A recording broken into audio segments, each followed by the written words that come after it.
Bonjour, je m'appelle Evelyne et depuis un peu plus de 2 ans, Santiago, un grand Hongre de 17 ans, partage nos vies à ma fille Megan et à moi. Son passé n'a pas toujours été facile et donc c'est un cheval au grand cœur mais très peureux et stressé, ce qui m'a valu un accident assez conséquent en balade à pied l'année dernière. J'ai donc décidé d'embarquer dans le programme RSH afin d'améliorer notre relation, notre confiance mutuelle, surtout aussi notre sécurité à tous les deux, parce que c'est un point qu'il ne faut pas négliger. Je connaissais Marie-Aurore pour avoir eu déjà quelques cours avec elle et j'appréciais beaucoup ses méthodes, mais malheureusement les cours étaient toujours un peu trop courts, ils me laissaient sur ma faim. Donc j'ai décidé de m'abonner à sa formation en ligne parce que le gros avantage c'est qu'on aborde des sujets théoriques, notamment la manière dont le cheval apprend et ses besoins fondamentaux, ce qui est indispensable pour pouvoir apprendre correctement. Mais on apprend juste ce qu'il faut, on n'est pas noyé sur des tonnes de blabla qui durent des heures, donc ça c'est très très chouette. Ces vidéos sont courtes, elles vont à l'essentiel et elles nous montrent les exercices avec des chevaux qui ne sont pas des chevaux qui connaissent tout par cœur. Ils ont des tempéraments différents, ils sont novices. On voit aussi des exercices effectués par des élèves, donc les erreurs que ces élèves peuvent commettre et que donc je suis susceptible de commettre et que je commets aussi. Donc on n'a pas l'impression d'avoir affaire à quelqu'un qui connaît tout et où tout est facile. Le gros avantage aussi, c'est qu'on suit la formation à son rythme, on y va pas à pas. Marie-Aurore visionne nos vidéos et les commente. Et puis bon, si on a un souci particulier avec notre cheval, eh bien, éventuellement, elle trouve une autre solution, une autre méthode à essayer pour trouver ce qui convient le mieux à tout le monde, autant au cheval qu'à l'humain.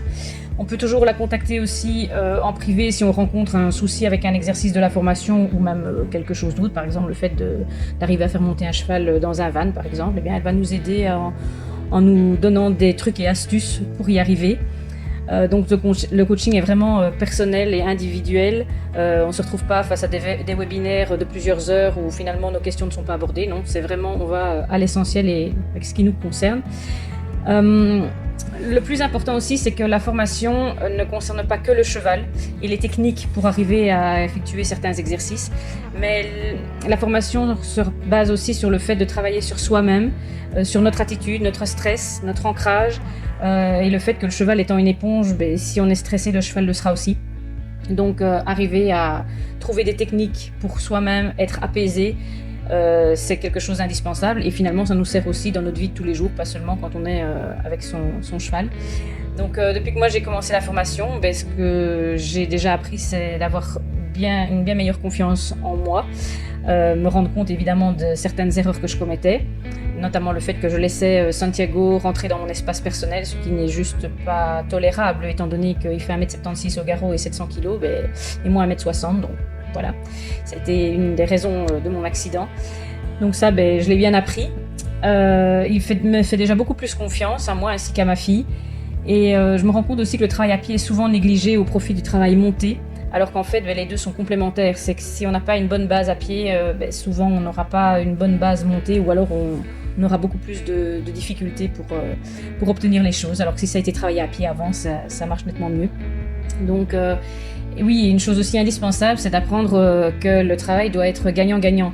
C'est que si moi je veux obtenir quelque chose de Santiago, je dois aussi pouvoir lui donner.